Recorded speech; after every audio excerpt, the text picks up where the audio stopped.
नमस्कार. आजच्या आपल्या मिनी ब्लॉगमध्ये सगळ्यांचं स्वागत आहे. तर आज आपण बघतोय स्टुडंट आलेले आहेत आणि त्यांचं वर्क करत आहेत. तर याच्यामध्ये आपण त्यांना पहिल्या दिवशी स्टिचेस शिकवतोय.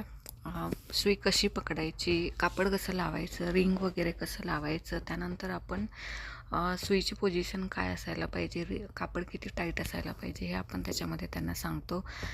सगळ्या साहित्याची माहिती करून देतो आणि त्यानंतर आपण त्यांना स्टिच करायला शिकवायला घेतो. तर ह्याच्यामध्ये आपण बघतोय की पहिल्या दिवशी स्टुडंटचं आपलं चेन स्टिच झालेली आहे आणि ह्या स्टुडंट थोडंसं फास्ट आहेत. तर ज्याच्या त्याच्या कॅप्चर करण्याच्या ह्याच्यावरती असतं की तो किती दिवसात चांगलं वर्क करू शकतो. तर त्याच्यामध्ये आपण बघतोय की ह्या स्टुडंटचं आपलं वर्क एकदम फास्ट आहे. तर त्यांनी पहिल्या दिवशीच आपली स्टिच व्यवस्थित कंप्लीट केलेली आहे आणि त्यानंतर त्यांना बीड लवकर शिकायचं होतं, त्यामुळे आपण त्यांना पहिल्या दिवशीच बीड वर्क पण घेतलेलं आहे.